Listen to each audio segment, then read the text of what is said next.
All right, welcome in. We're going to start at question 11. Looks like question 11 is on polynomial long division. Now for all of these, there's a pool of questions, so I'm going to try to choose the harder one to do. So my question on my other screen here is negative 5x cubed plus 4x squared minus 8, all divided by x squared minus 2x plus 2. So let's write this out. X squared minus 2x plus 2. We have our negative 5x cubed plus 4x squared. And what I'm going to do here is notice that there's no x term, right, of degree 1. So I'm just going to put plus 0x so we don't forget about it, minus 8. Okay. So all it boils down to, do we know how to do some multiplication, right? So x squared times something will get me negative 5x cubed in this case, right? Negative 5x. Now if I write this out, right, I did the multiplication, negative 5x cubed. Now I'm going to take my negative 5x and multiply it by my negative 2x. That gives me plus 10x squared. And I also need to do it times this minus 2, or this plus 2, sorry. So minus 10x. And now make sure, very easy thing to forget here is we're subtracting. Right, so the first terms will cancel each other out. I now have 4x squared minus 10x squared, or negative 6x squared. And I have 0x minus a negative 10x, so plus 10x. And we're going to drop down that minus 8. And we're going to just repeat the same thing all over again. So I'm going to ask myself, x squared times what gets me negative 6x squared? Well, that's going to be minus 6. And let's finish this out so I get the remainder. All right, so minus 6x squared. And now I have minus 6 times minus 2x, so plus 12x. I have minus 6 plus 2, or times plus 2, so minus 12. And again, I am subtracting. My terms go away. I have 10x minus 12x, so minus 2x. And I have negative 8 plus 12, so plus 4. Right, so in this case, right, we end up with, let's see, it's right in my way there. We have negative 5x minus 6, right? And then our remainder is going to be negative 2x plus 4. And of course, when you write the remainder, let's write this out completely so it doesn't look all jumbled up. Negative 5x minus 6. And then we'll have a plus negative 2x. We'll put this in parentheses just so it looks right. All over your remainder, which was, or all over what we started with, x squared minus 2x plus 2. There we go. Awesome. Okay. All right, so that is question 11. Let me go look at question 12 now. Finding possible rational zeros. Let's just pick, I'm gonna pick the middle one.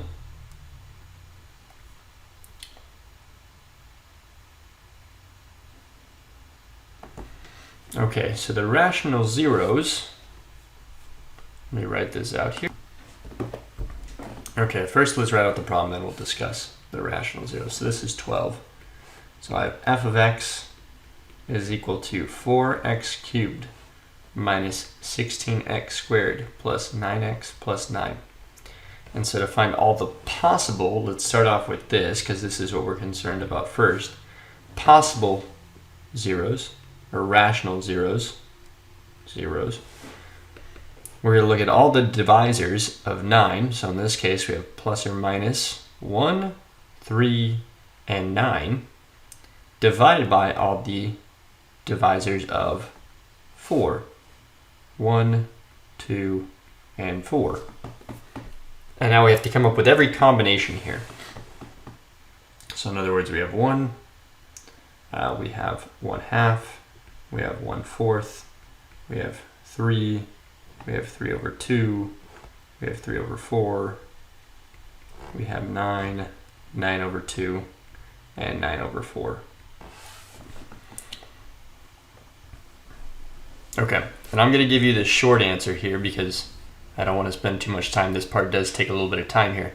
What you need to do, and these are all plus or minus, so you get the positive and negative version. So I understand there's a lot of things to go through here, right? A lot of things. Let's see, is there an easier way to do this?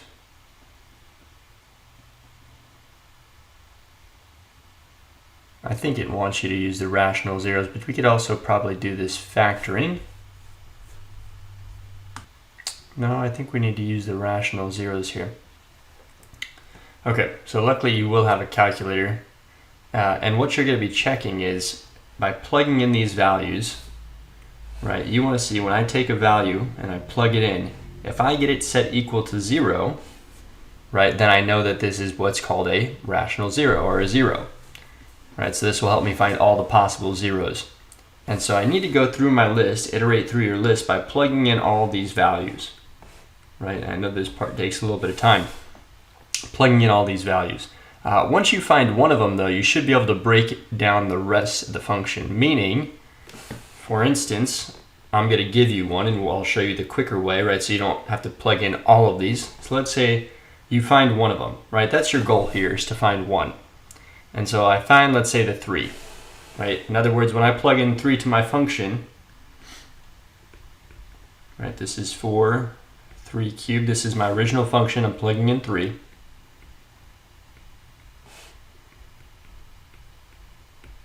What I'm going to end up here with is, well, 4 times 27 minus 16 times 9 plus 27 plus 9. Let's see, 108 minus 154, try again, 144, get out of here, 144 plus 27 plus 9, and I'll leave it to you to see that this is going to end up being 0, right? So the good news is I know that 3 here is a factor, and what that means is that if I take x minus 3, which, right, this would be the factor, and I divide it, I should end up with something very nice on the output. And I'll explain this as we walk through the problem. All right, so let's go through our polynomial long division. All right, 4x squared. This one won't be too bad. 4x cubed minus 12x squared. Remember, we're subtracting. They cancel out. We end up with negative 16x squared minus a negative 12x squared. So minus 4x squared, sorry. Plus 9x, and we repeat the process again. Right, so x times, well, in this case, we end up with another minus 4x squared. We're going to end up with minus 4x. So minus 4x squared, negative 4x times a negative 3, plus 12x. And again, we're going to subtract. And so we have 9x minus 12x, negative 3x, plus 9. And if we've done this correctly, what we'll notice is there's not going to be any remainders, right? So we have minus 3. And notice that when I multiply this minus 3 and subtract now, minus 3 times another minus 3 plus 9, everything goes away, which means we have done it correctly. So we have confirmed that 3 is indeed a factor. Right, now the good news is, now that we've performed this division, I can now write out my original function. So let's write out the original function.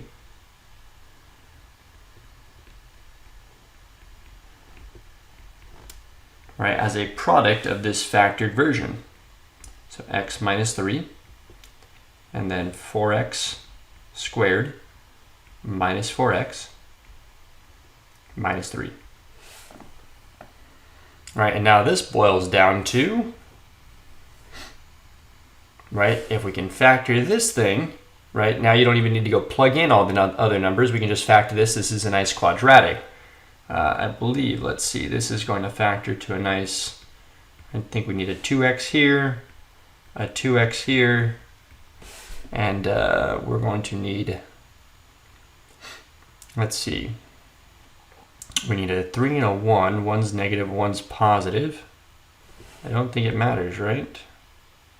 But I think we want at the -3, +1, yeah. And so we end up with x equals 3 from this one, right? This one gives me x equals 3 over 2, and this gives me x equals -1/2. And I understand I went through that quickly. Please feel free to rewatch this one. I'm just trying to move quick because we have done 2 problems and we are 10 minutes in here. So let's see, question 13. Finding the asymptotes of a rational function, linear over linear. Let's do that one. I'm going to drag this over. Graph all the vertical and horizontal asymptotes. That's it. Right, so we're going to graph the vertical all together, right? The vertical, I take my denominator, I set it equal to 0. In this case, that means I have -4. In the case that we have to remember for horizontal asymptotes, we have the 3 options. Either the degree in our numerator is greater than the degree in our denominator, or the flip version, or they're equal to each other. Right? In this case, the degree in the numerator is 1. The degree in the denominator is 1. That means they have the same, right? Same degree. If that is the case, what we're looking at is the ratio between the two. In other words, 2 over 1. So our horizontal asymptote is just 2.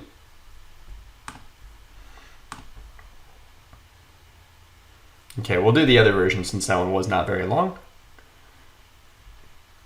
You go ahead, jump back to that, and let's go grab the other version. So that was a linear function over a linear function. The other one here is a constant over a linear, which is even nicer, right? Same idea for the vertical asymptote, that does not change. We set the denominator equal to 0 here. We're going to end up with a +3. Right, take the denominator, -3x plus 9, set it equal to 0, you'll get x equals 3. Now in the case that your denominator has a greater degree, which is degree 1, and your numerator is a degree 0, right, so your denominator degree is greater, that means your horizontal asymptote is 0. And that's it.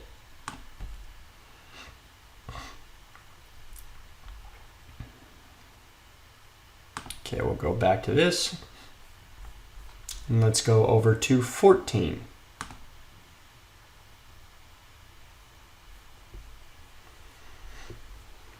Ooh, the matching of the graphs. All right. Okay, let's see. Now, I might leave this one for you guys. Obviously, this is in your review, since that's what I'm going through. All you're doing is first just narrowing it down by process of elimination, right? And you're doing that by, 1, finding the vertical and horizontal asymptotes. Right, so in this case, I'll look at g of x. Maybe I'll do one of these. So g of x. Yeah, it's fine. G of x. We have 2x squared and an x squared, right? So I know my horizontal asymptote, they have the same degree, is going to be 2. So I'm looking at all my options here. Well, this is not 2, right? This is not 2. This is not 2, so those 3 options are out. We have graphs D and F both have a horizontal asymptote at 2. Again, that's because the degrees here are the same, right? So the horizontal asymptote is going to be the ratio, which is 2 over 1. Okay, so we have D or F, and then we also know our vertical asymptotes are going to be +2 and -2 based off of setting our denominator equal to 0. So we go over. Unfortunately, it looks like both of them are +2 and -2. Right, so still have not narrowed it down. And so let's look at these graphs all together. What do we notice about the shapes? Well, we notice that when I plug in something over here, right, for instance, look at this 4. If I plug in 4, I should get a number above 2. Over here, it's telling me that if I plug in 4, I'm going to get a number below 2. Right, so again, notice this x value 4. In graph D, my y value is greater than 2. In graph F, my y value is less than 2. So the easiest way to figure out which one, right, or which one it is let's go take 4 and let's plug it into this function. So take a second to write down this function. I'll transfer over to the whiteboard in a second. Let me write this down. Okay. And let's transfer. So g of x, we'll just write out the function first. 2x squared plus 4x minus 6 all over x squared minus 4. And so if I plug in 4, let's see what happens. 4 squared plus 4 times 4 minus 6 all over 4 squared minus 4. I get 2 times 16, 32, plus 16, minus 6. To make sure I haven't messed up anything. All 4 squared, 16 minus 4. And so we get 42 over 12. Right, so end up being careful here. This ends up being 3.5, 3.5. So our remember, so let's go back to our graph. Let's see. Let's go back to our, oh, at least I almost had it. It really does not like me doing that. There we go. So we got 3.5. Well, is that above or below our horizontal asymptote of 2? Well, it's above. Right, so in this case, right, we're going to go choose D. And just so you guys can see what graph C is, right, if you want to go back and look, graph C here, or f of x was graph C. All right, so just using the information based off the graph to narrow down our choices. And eventually, if we need to plug in a point, right, we could have also used the y-intercept or the x-intercepts if there are any. Right, those are probably actually even easier points.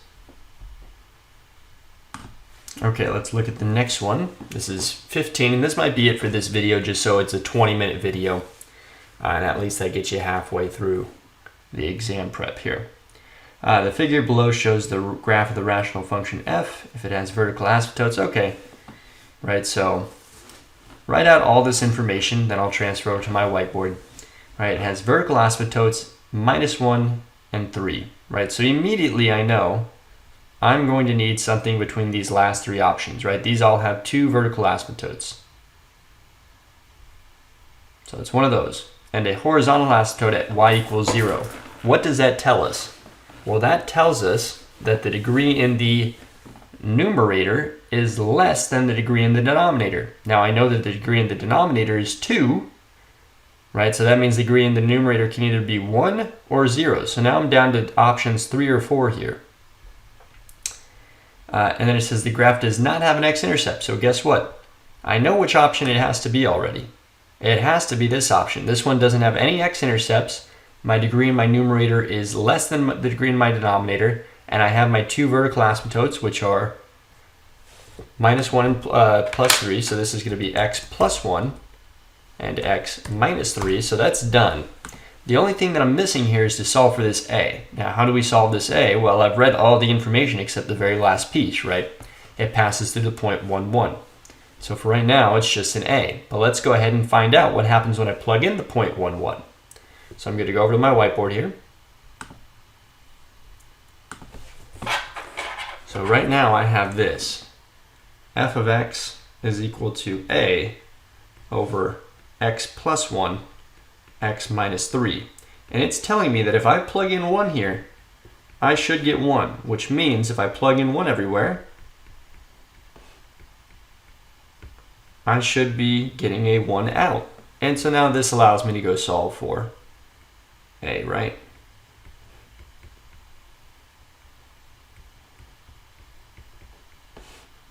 Which implies that a is equal to -4. So guess what? Now we can go back up here and write in the missing piece, right?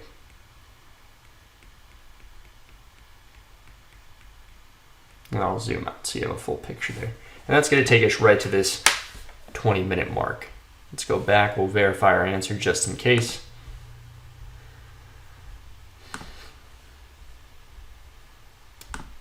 Well, and there we go. All right, so there's problems 11 through 15. I will put up another 5 tonight. All right, see you guys.